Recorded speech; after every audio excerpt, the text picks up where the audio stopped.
सुना है कि आप योगी जी और जो सीएम है अपने योगी आदित्यनाथ जी और हरिशंकर तिवारी जी दोनों के पास रहे, तो दो विपरीत ध्रुवों के बीच में अपने आप को अपने इतने समय तक आप रहे उनके साथ, तो कैसे आपने सामंजस्य बैठाया और दोनों लोगों से आप क्या क्या सीखने को मिला? तिवारी की तो हरिशंकर तिवारी जी से जब मैं मिला तो काफी वृद्ध अवस्था में वो मिले, क्योंकि युवा अवस्था में तो हम लोग बच्चे ही थे, उनके सामने और भी छोटे रहे होंगे। तो जब उनसे मिले तो बहुत कुछ तो नहीं कह सकता, लेकिन हाँ ये जरूर सीखने को मिला कि उनका एक झुकाव जो अपने व्यक्तियों के प्रति होना चाहिए वो बहुत कट्टरता के साथ रहा। कि अगर मेरा व्यक्ति है और मुझसे जुड़ा हुआ व्यक्ति है, इतना जाना और सीखा मैंने, तो वो हर हाल में अपने व्यक्ति के लिए स्टैंड लेना चाहते थे। माननीय मुख्यमंत्री योगी आदित्यनाथ जी के साथ भी मैं रहा और बहुत करीब से वहां रह करके मैंने देखा हर चीज को, दोनों के कार्य पद्धति को देखा और सीखा मैंने कि वो लोग कैसे काम करते हैं, समाज क्षेत्र में उनका क्या योगदान है। जहां तक कि मैं बात करूं योगी आदित्यनाथ जी की, तो लगभग मैं 2011 या शायद 10 से मैं हिंदू वाहिनी में जुड़ा था और उसके बाद मैं गोरखपुर आना जाना चालू हुआ, तो महाराज जी से मुलाकात होती रही। नए मंदिर बनाया जाए या फिर पुराने जीर्णोद्धार किया जाए, पुराने मंदिरों का क्या अधिक आवश्यक है?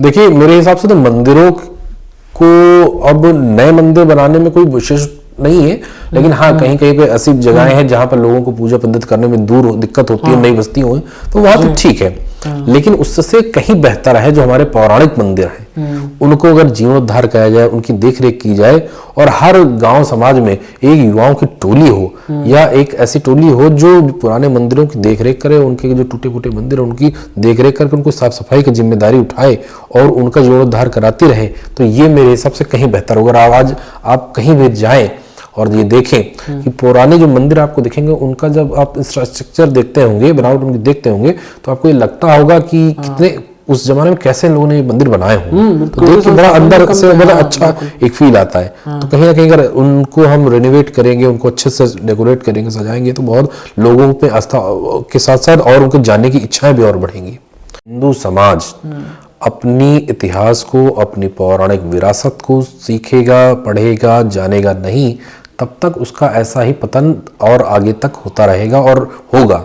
क्योंकि आप इतिहास से जब नहीं सीखोगे कि हमारे पुरखों ने ये आज़ादी और ये धर्म किस तरीके से बचाया है, कितने बलिदानों के बाद बचाया है, तब तक आप उस आज़ादी की वैल्यू नहीं कर सकते। और अगर उस आज़ादी की वैल्यू नहीं करेंगे तो आप धीरे धीरे उस आज़ादी को खो भी देंगे।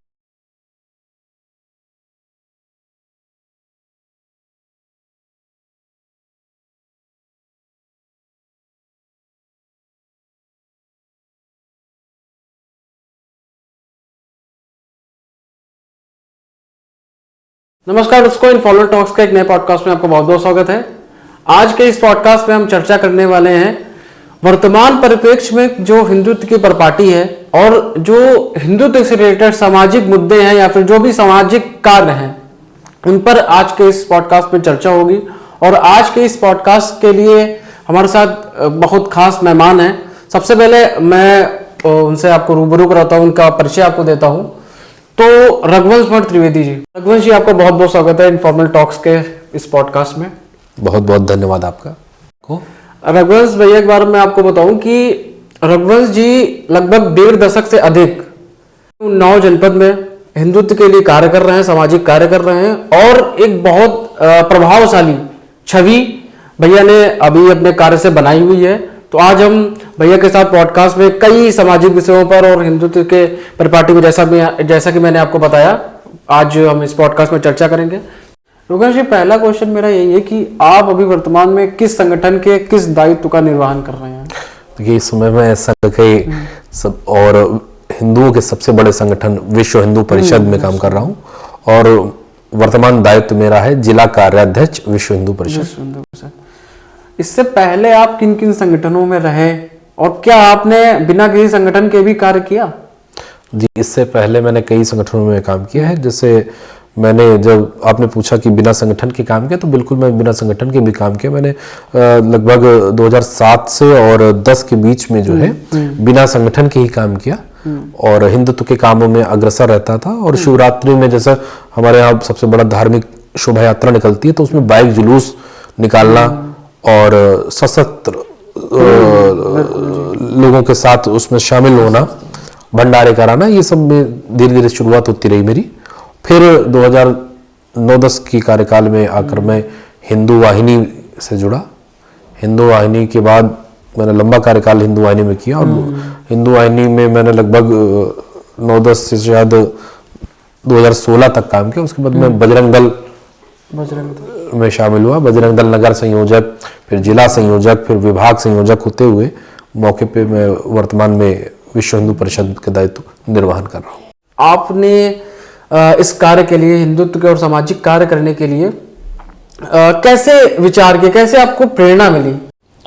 देखिए, जहाँ तक की बात आती है हिंदुत्व का, तो हिंदुत्व तो हम लोगों की रग रग में बसा हुआ है। हम और आप जितने भी सनातनी हैं सबके रग रग में बसा हुआ है। उसको वो कितना सामाजिक रूप से कर सकता है और समाज में उसकी क्या भूमिका है जी। ये तो उसके परिवार और उसकी जो शिक्षा हुई है उस पर बहुत चीज़ें डिपेंड करती हैं। तो जैसा कि हम लोगों की जो शिक्षा हुई वो संघ के विद्यालय से हुई, संघ के विद्यालय से ही पढ़े हुए हैं और घर का माहौल भी बचपन से ही सनातनी रहा, तो घर से भी बहुत शिक्षा मिलती रही। और जब स्कूलिंग हुई, स्कूल में आए, तब भी हमने देखा हिंदुत्व और सामाजिक मुद्दों पर हिंदुत्व की क्या परिभाषा है और समाज में हिंदुओं की क्या अवधारणा है। उस सब चीज़ को देखते हुए ये लगा कि नहीं, हम लोगों को भी अपने जीवन के कुछ बहुमूल्य समय निकाल करके समाज को भी देना चाहिए, क्योंकि अगर समाज ही नहीं रहेगा तो फिर हम लोग किस लिए रहेंगे। इसलिए अपना बहुमूल्य समय समाज के लिए भी देना चाहिए। इसी से धीरे धीरे प्रेरणा मिलती है और समाज की अन्य विभिन्न संगठनों में काम करते रहिए। भैया, हमने सुना है कि हर क्षेत्र का युवा आपको सम्मान देता है और बड़े भाई जैसा विश्वास पाता है, तो ऐसी छवि कैसे आपने बनाई? ये तो छोटे भाइयों का प्यार है, क्योंकि मैंने जब भी किसी संबंध रखे या छोटे भाइयों या बड़े भाई जो भी हैं, जो भी मेरे साथ रहे, कभी भी मैंने ये नहीं सोचा वो किस जात धर्म से आता है। मैंने हरदम जो हमसे हंस के मिला उससे मैं हंस के मिला, और मैंने ये चाहा अगर ये मुझसे मिल रहा है और मुझसे अगर कोई राय मांग रहा है तो मैंने हरदम है उसको अपने छोटे भाई, सगे छोटे भाई जैसा मान करके उसको राय दी। और मैंने ये सोच के रखता था कि कभी जिन परिस्थितियों को मैंने फेस किया है, मैं हरदम सोचता हूँ चाहे जो कोई भी हो, कभी मैं किसी को भी राय देता हूँ तो मैं सोचता हूँ कि जिन परिस्थितियों को मैं पार करके आया हूँ ये किसी दूसरे को न फेस करना पड़े, उसके वो जीवन में सुलभता आ जाए।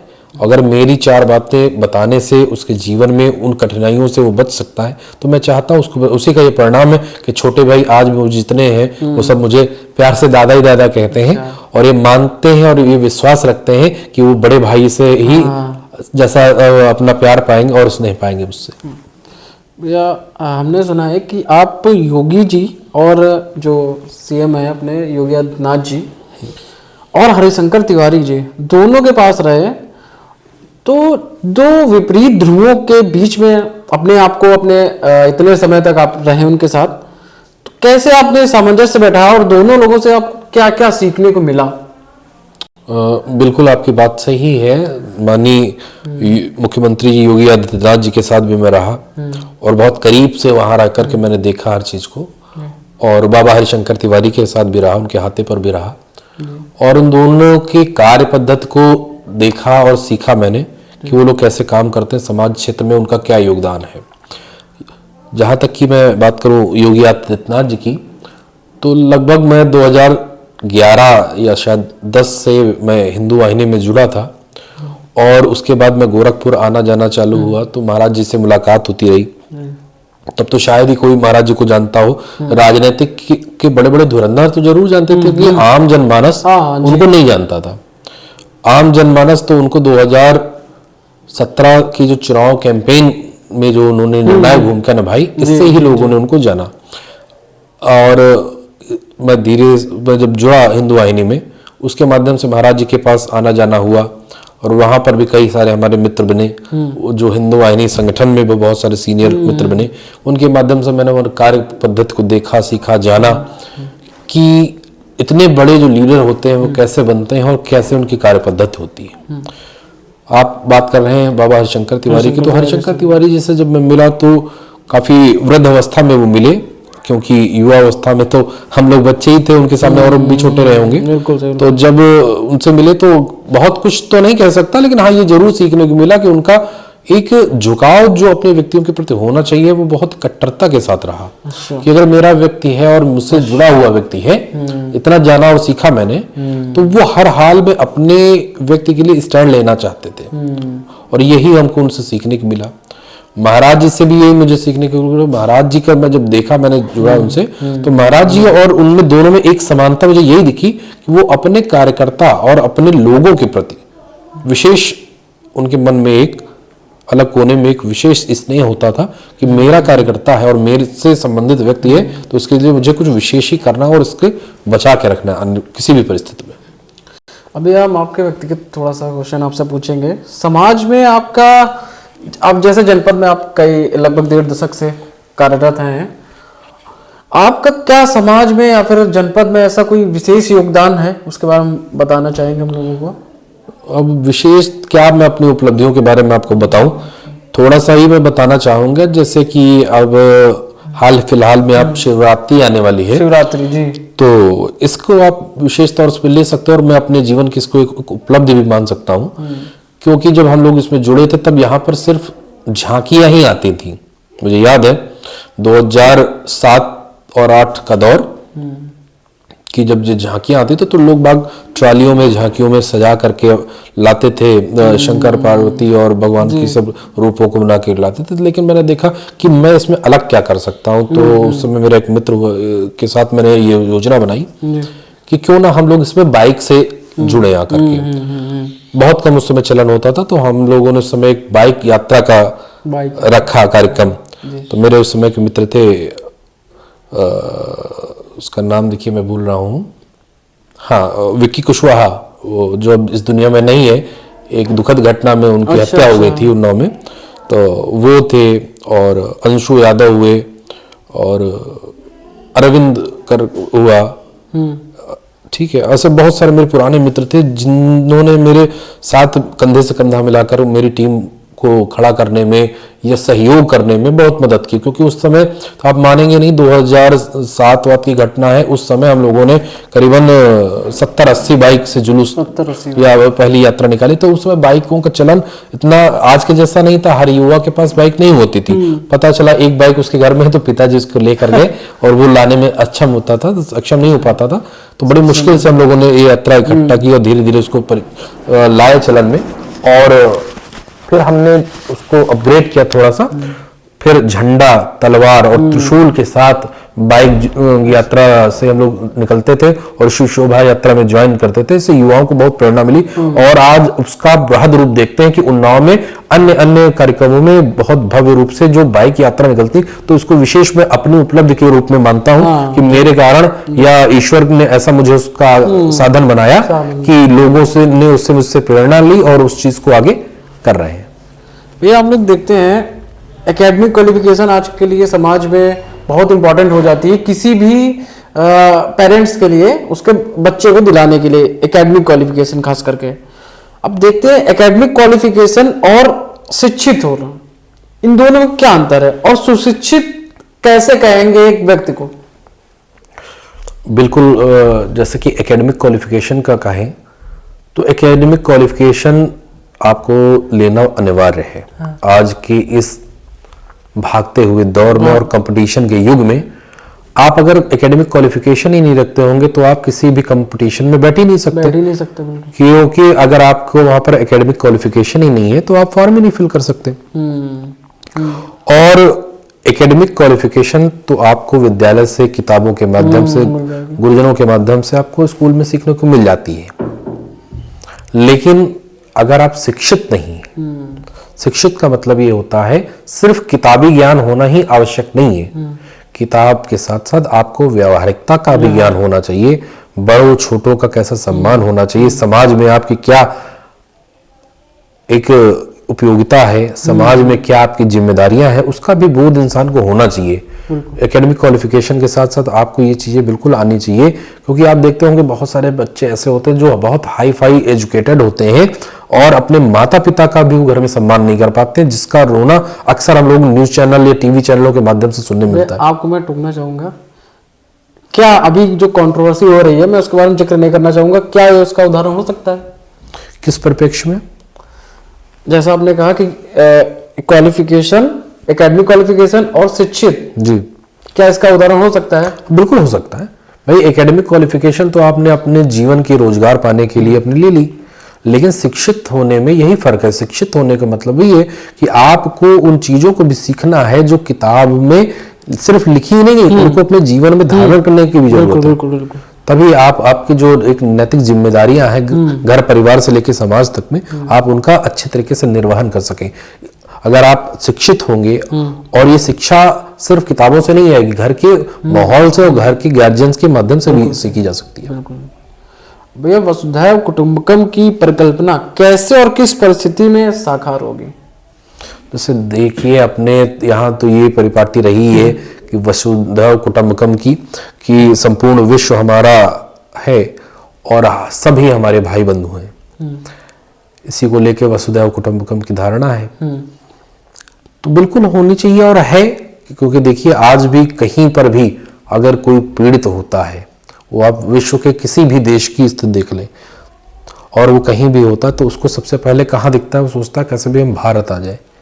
भारत एक ही ऐसा राष्ट्र है जहां पर अपने मत मजहब को मानने की पूर्ण स्वतंत्रता है, किसी प्रकार का कोई दबाव नहीं होता है किसी के ऊपर। आप पूर्ण रूप से स्वतंत्र हैं, आप अपने धर्म को मान सकते हैं और अपनी परंपराओं को निभा सकते हैं। विश्व में अन्य ऐसा कोई देश नहीं। बहुत सारे ऐसे देश और बहुत सारे ऐसे वीडियोस आते होंगे, आप देखे होते होंगे, रेस्क्यू होता है तो बहुत सारे लोग कहते हैं, या बहुत सारे विश्व में देश ऐसा कहते हैं कि आप हमारे धर्म को जब स्वीकार करेंगे तभी हम आपको शरण देंगे या आपकी मदद करेंगे। लेकिन भारत ही एक ऐसा मात्र देश है। तो भारत तो सदैव से वसुधैव कुटुंबकम की परिपाटी पे रहा है और ऐसा ही आगे रहना चाहिए। लेकिन उसमें थोड़ा सा मैं संशोधन ये भी कर दूंगा कि वसुधैव कुटुंबकम को देखते हुए कभी कभी कुछ खराब लोग, या जैसे कि आप मैं खुल के नाम ले लूं तो रोहिंग्या जैसे लोगों को से सचेत रहने की भी आवश्यकता है, जो भेड़िए की खाल उड़ करके बैठे हुए हैं। बिल्कुल बिल्कुल ठीक है, तो इनसे बचने की भी आवश्यकता है। भेड़िए के रूप में खरगोश की खाल उड़े हैं, इनसे बचने की आवश्यकता है। भैया, मैं थोड़ा सा हिंदुत्व की परिपाटी पर आऊंगा।